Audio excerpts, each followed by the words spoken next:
Por favor, don Pedro, indique su nombre completo y RUT e inicie su exposición. Pedro Varela Silva, RUT 19-244-895-6. Bueno, mi presentación, en primer lugar, presentarme, soy abogado e investigador del Instituto Libertad y Desarrollo, y en esta ocasión vengo a comentar el anteproyecto elaborado por la Comisión Experta y específicamente en lo que respecta al capítulo 6 de Gobierno y Administración Regional y Local. Como comentarios preliminares, vale destacar que este es un capítulo que a mi parecer es un capítulo muy bien logrado por parte de la Comisión Experta, es un capítulo sobrio, es un capítulo que contiene innovaciones importantes, pero al mismo tiempo también es respetuoso de nuestra tradición histórica y política en esta materia. En ese sentido, es de esperar que la revisión por parte del Consejo Constitucional con respecto a este capítulo sea una revisión, si bien obviamente crítica, que entiendan que es un capítulo que puede ser revisado y hacerse ajustes en determinadas partes, que es parte de lo que voy a tratar de proponer, ¿cierto? Ajuste al capítulo, pero que es un capítulo que en general está bien orientado, por lo cual no debiesen haber cambios significativos. En ese sentido, mi presentación será centrada exclusivamente en lo que son modificaciones al capítulo y voy a ser lo más concreto posible en lo que son estas modificaciones con mira a poder identificar cuáles son aquellos temas que debiesen ser cambiados en este capítulo, ¿cierto? O precisados. En ese sentido, en primer lugar, vamos a ver ahí, está cambiando. Bueno, en primer lugar, en lo que es el artículo 123, existe una recomendación de precisar el contenido de los principios enunciados, porque toda vez que se habla de cuáles van a ser los principios y se enuncian estos principios, sin embargo, estos principios no están definidos de manera expresa en el capítulo, por lo cual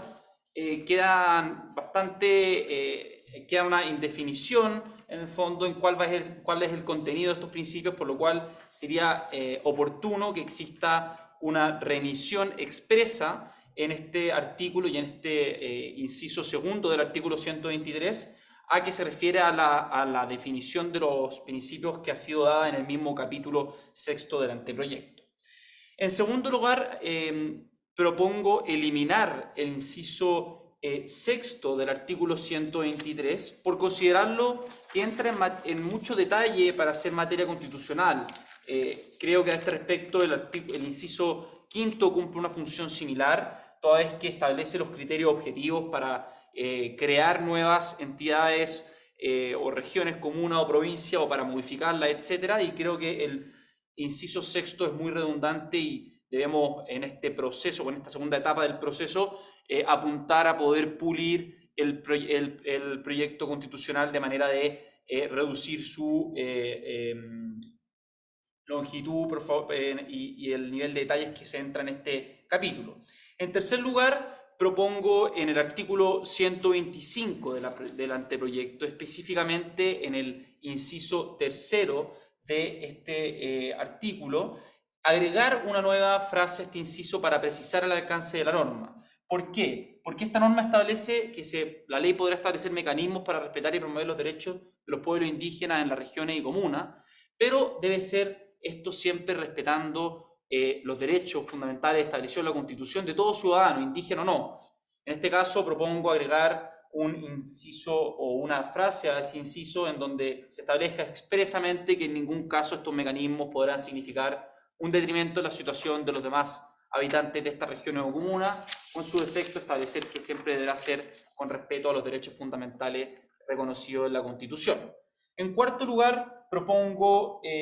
cambiar en el artículo 126, el cual hace alusión al principio de radicación preferente, que es un principio que, por cierto, celebro, pues es muy oportuno para estos efectos el poner a los gobiernos locales en el centro del proceso de descentralización. Simplemente hacer un refraseo de ese artículo y de ese principio en donde se ponga el foco en la mayor eficiencia y eficacia, es decir, que la ley priorice las funciones públicas no necesariamente en el gobierno local, sino que en aquel nivel de gobierno donde se ejerzan con mayor eficiencia y eficacia, que es finalmente el sustento de este principio de subsidiariedad territorial, también conocido como radicación preferente en este anteproyecto. En quinto lugar, en cuanto al Consejo de Gobernadores, creemos oportuno que se agregue y que se establezca de manera expresa que este Consejo de Gobernadores será dirigido por el presidente de la República o por la persona que éste designe. En sexto lugar, proponemos en el artículo 140 del anteproyecto, que dice relación a la desconcentración de la administración del Estado, agregar un nuevo inciso en donde se establezca que podrán existir otras formas de desconcentración, no reduciéndose estas únicamente al representante del presidente de la República en las regiones y provincias, entendiendo que existen también servicios públicos desconcentrados, seremías que también pueden ser parte de la desconcentración de la administración del Estado, por la cual no sería conveniente limitarla únicamente a la figura del representante regional o provincial del presidente, que por cierto es una muy buena noticia que esté reconocido expresamente en la Constitución esta figura. Después, en séptimo lugar, proponemos también en el artículo 141, inciso 1, ya entrando al epígrafe de descentralización fiscal, cambiar el vocablo corrección por disminución, entendiendo siempre, obviamente, cuál es el alcance de la acción del Estado que puede tener en aras a lograr mayores niveles de equidad territorial, pero finalmente aquí debe ser con una mirada de disminuir las brechas interterritoriales. También en materia de descentralización fiscal, y esto ya yéndonos a lo que es el artículo 143 del anteproyecto, nuestra propuesta es en este caso agregar un inciso a ese artículo, estableciendo un mecanismo de reclamación en caso de incumplimiento de este criterio objetivo y predefinido en base al cual deben establecerse las transferencias y asignaciones de recursos desde el nivel central hacia las regiones y municipios. En este sentido, celebramos que se establezca que las transferencias deben hacerse en base a criterios objetivos y no discrecionales, pero para que esta regla no se transforme en una letra muerta, debe ir acompañada de un mecanismo de reclamación para cuando no se cumpla con esta disposición o para cuando una transferencia monetaria sea discrecional. Y por último, también en el artículo 144, que dice relación con la posibilidad de establecer sobretasas para las autoridades regionales o municipales, sería conveniente que el anteproyecto precisara también, agregando un nuevo inciso al efecto, que la ley deberá establecer los requisitos y el quórum que se requerirá de parte del Consejo Regional o del Consejo Municipal, en su caso, para la aprobación de esta sobretasa, las que serán de iniciativa exclusiva del gobernador regional o del alcalde. Esto con miras también a que esta facultad, que también establece como una innovación el anteproyecto, sea utilizada de manera responsable por parte de las autoridades regionales y locales. En suma, y para ir cerrando,